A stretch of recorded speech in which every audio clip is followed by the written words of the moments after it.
Well guys, I wanted to do a follow-up since you guys seem to like the first video I did on the 2024 Expedition Extreme in that sweet Neo Mint paint job with the 900 Ace Turbo R. 180 horsepower sled, supposedly, and I think it delivers. So we put a little under 250 miles on the first weekend we were able to go up. If you guys have been watching Michigan weather at all, we had no trails. Then we had some decent trails, and people were trying to stay off them to let them get a base. Then we went up and rode, and then it warmed up to like 40. So unpleasant, but it is what it is. It's only the end of January. We still have all of February. We'll see what happens. But we did okay. We brought up a really minty, it's like 2,400 mile, 500 with rave to 99. My buddy rode that, and I rode this. We broke a belt on that, and I had to fix something else on it. I had trouble. The only trouble I had was with my helmet plug, the connector underneath the deal. I need to sort out why I'm not getting a good connection. But sled-wise, I wanted to do kind of a first impressions on the sled after actually riding it. Holy mackerel, is this thing fast. It is ridiculously fun. You can carry a wheel stand like crazy coming over bumps, and you can just lift it up without doing any work at all. These front shocks seem to work really awesome. I think these are similar to the X model sleds. This is RASX. And it works awesome. Big track, you really don't even notice it in a good way, but it's really funny when you go off the side of the trail to go take a pee or take a break or whatever you gotta do. Holy mackerel, you can just drive wherever you want to. It's wild. Brakes are really good. I like the Skidoo brakes. I kind of like that they are abrupt. You don't have to move the brake very much to get a whole lot of power, and I like that because I'm riding fast. I really don't care about perfect, I guess, feel. I just want to stop. With the seat off, this thing is real sporty, plenty of room to ride. I'm 6'2", about 325, so I have tons of room on this sled. I really like the extra height bar riser. I would have never gone out of my way to own a bar riser this tall for trail riding, but I actually really like it. It's quite comfortable sitting, and it is really comfortable standing. Obviously, that's why it's there. That is really nice. I think the reason why they don't put the gauge pack on this, like some of the other sleds, you just don't have time to do that. You're not screwing around with music when you're riding the sled. You're having a ton of fun. The traction on this thing is pretty stupid. You have no problem, basically 0 mile an hour to 84, 85. This sled is as fast as it could ever be, or as you'd ever need it to be. Tons of traction in the corner, tons of traction everywhere else. It is wicked stupid fast. I will say your top speed runs, you're gonna wanna have a Renegade or an MXZ, because this thing seems to top out, at least indicated, around 92, 93. Now, obviously, you could probably hold it longer, maybe get a couple more mile an hour out of it, but it just, you can feel that you're there. And that's not a bad thing, because you're turning a big 154 track. Why do you need to go that much faster? This thing really does everything you need to do on a trail. The only time that you're giving up compared to like my 850 Renegade is really when you're on really, really tight trails. Like I'm talking bars fully turned left and right to zig through the trees. You do feel the weight of the 4-stroke, and you do feel the track a little bit, but it's definitely not a downside, because let me tell you, once you're in moderate to fast corners, oh my God, this thing is stupid. And on straight lines where you have a rhythm section where it's just whoop after whoop, or maybe it's jump after jump or whatever, oh man, this thing's fun. Now, getting back to back on my 850 2-stroke, it would be impossible for me to not own an 850 2-stroke. The 900 Turbo R is wicked crazy fast. I totally get why people have them as their only sled. I assume it's going to be very reliable. That's why I went this route, because I intend to put high miles on the sled, and I don't want to have a 10,000 mile motor, or let's just say a 6,000 mile motor. Need to have rebuilt after I go to Canada and put 1,000, 1,200 miles on per trip. After 6 trips, it needs a motor rebuilt. I'd rather be using something that probably is going to have a 30,000 mile plus lifespan. That's why I went this route. I ordered this specifically for long trail riding 2-up in like higher abuse situations. So I thought the 4-stroke would be a good idea, as I mentioned in my other thing. And I really like how this has turned out. I'm glad that I own both, because I really think the 852 stroke has a place in my heart, because it's just so snappy. That's the thing about it. I think that the biggest difference you're going to find here between the two different kinds of sleds, or the two different sleds, is the 4-stroke on the bottom end. When you're going slow, you're not going very fast, you don't have really high engine RPM, there's a little bit of a lag. And I'm gonna say turbo lag, but I think it's also torque lag. And I'm gonna explain that for a minute. The 850 has got power everywhere, just gobs of power. This thing has gobs of power, middle and top end. You really need that turbo to spool, and it's not necessarily that the turbo isn't spooling, you got to get the RPM up to be able to get the turbo to fully spool, to make all the boost, to make all the RPM. RPM gives you horsepower. So when you're, the only time that you're like, my 850 I really miss it, is when you're on tight trails. Number one, the weight. I think on tight trails, you really do feel the weight difference, and it's not the Expedition itself.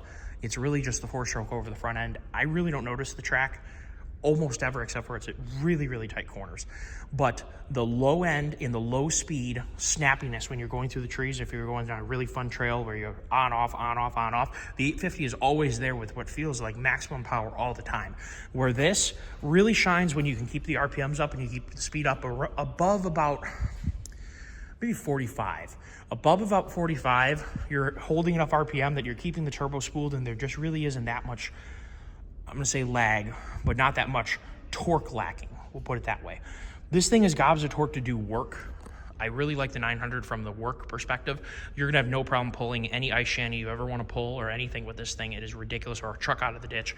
It is ludicrous how much torque this thing has. But when we're talking about performance torque, when you're trying to go fast, I think that the only place where you're gonna miss having your 850 big time is slow speed, tight corners, technical trails where you're on and off the gas constantly, brake to gas, brake to gas, brake to gas, or correcting the sled from wheeling if you're really trying to go quick. If you're carrying skis, but you need to get them back on the ground really quick to turn a corner. That's where you pick the skis up right away with this thing. But you can get right back on it with the 850, I think, a little bit better. So I think your biggest, in my opinion, from someone who really likes snowmobiling in general, I think your biggest difference between the high horsepower 4-stroke turbo sled and the really nice 2-stroke sled is really that really tight trail performance. When you're on open trails, this thing has so much speed and so much power, you can just have a ball. So there's a riding review for you. I think that in my opinion, covers really the difference here. And I would really like to try a Turbo R in a Renegade. I think it'd be a lot of fun.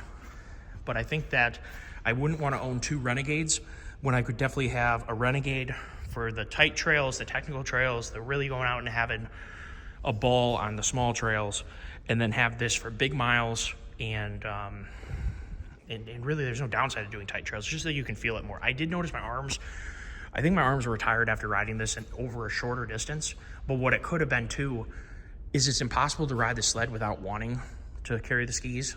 So you're just constantly doing it. The way this track transfers weight, and you can get the way the rear tip flexes, and then you really get that track to allow the sled to tip up. It's just so much fun to carry the front end over bumps, and it is really, really fast. So I think my arms were more tired on this sled than my 850, but I'm not sure it was because of the weight of the sled, which is only about, I think they're about 80 or 90 pounds more comparing Expedition to Renegade. So it's pretty amazing that you can get all this for really not a huge weight penalty.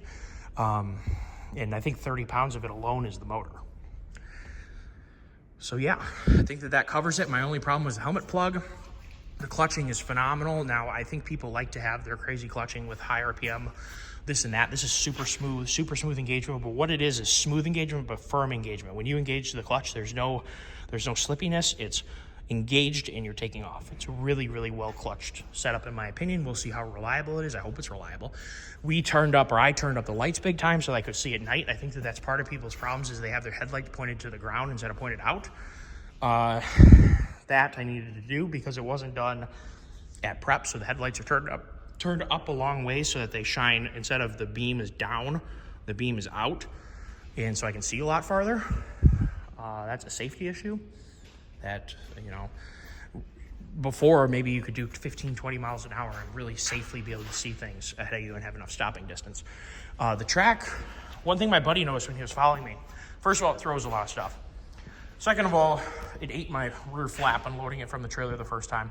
I cut it off, but you can see how gouged it was. It was shot. So I'm gonna try and find maybe a flap that's more project it out, or maybe I can pivot it up. A lot of people use bungee cords. I guess I didn't even think about it when I unloaded.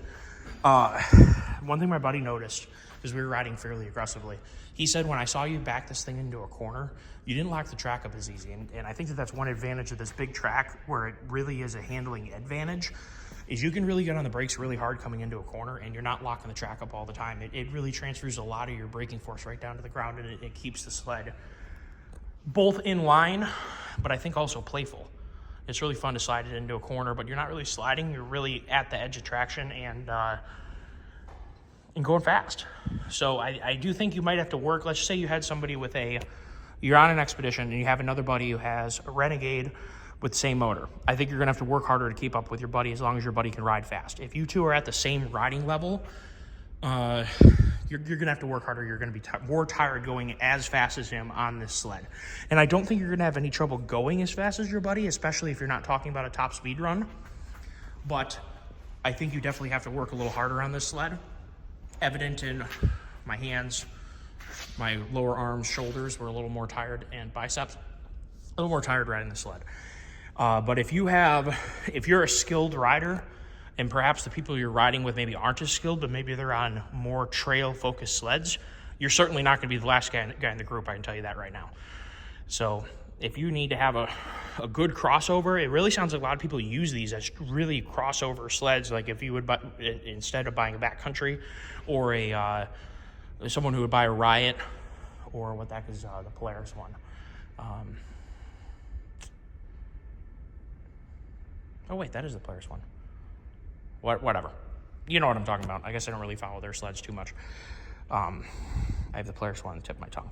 But a true crossover, this thing appears to be used by a lot of people as a true crossover, and I can see why. You can definitely bomb through teeny little trails, and it's really fun to drive in deep snow on this, where maybe you're a little more concerned about driving on deep snow with a trail sled. This thing just, it's amazing. These slightly wider skis really float super duper well. And the other thing is, I think that these skis handle really well. These skis may even out-handle my Renegade's, whatever ski setup that is with the adjustable. These things almost seem more positive, and they seem to dart a little bit less. And supposedly people who know more than me say the longer track helps keep the Skidoos from darting as much. And yes, I have a kiddie bike in the video right there.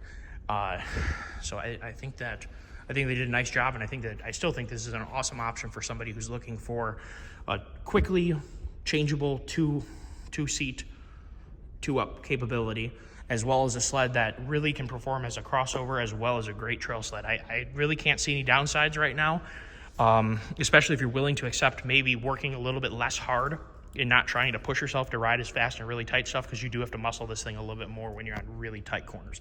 But I don't believe you have to muscle it anymore on your medium, your moderate speed, where you can carry 50, 55. You really don't have to work that hard on this. But when you're dipping down in the corner below 40, if you're dipping in the corner below 40, and especially below 30, you're having to work a little bit harder. So if you can carry, if the corners carry, especially above 40, but for sure 43 to 45, anything above that, I really don't think there's a downside with the 4-stroke in this package. I think it's really awesome compared to a Renegade. I haven't ridden a 129 MXZ, so I can't speak to what those might be like, and I'm not even sure they put a 129 with a Turbo R to compare that anyway, but I think you can get a 129 at 850. And I'll bet that's pretty lively, that turns really well. So those sleds, like the new Catalyst and like a 600 Skidoo, where you're minimizing weight and maybe you're minimizing length too, those are really going to excel in the tight stuff, where this thing has the flotation, the stability, and definitely the speed to do your hydro lines, and you're not losing anything on your medium rate corners. So I think it's a great option for what this thing is built for. Can't see a downside quite yet that's really that severe, and I don't really mind. When I first ordered it, I was kind of annoyed at the minimum gauge package that you get with a fairly, you might call it more expensive sled. But what's funny is this sled actually came out less than my Renegade Enduro. So something to keep in mind, you're getting a lot of sled here, and I don't really know why they priced the Renegade Enduro higher. I guess if I knew more when I bought it, maybe I would have taken that money and got a Renegade X, because I'm pretty sure a Renegade Enduro and a Renegade X is almost at the same level, and you may even be able to get a Renegade XRS without smart shocks for a similar price as the Renegade Enduro is. So looking at in the long run, or looking hindsight, that may be a better setup for some people. So there's a riding review on the 2024 Expedition Extreme with the 900 Ace Turbo R. Thanks for watching.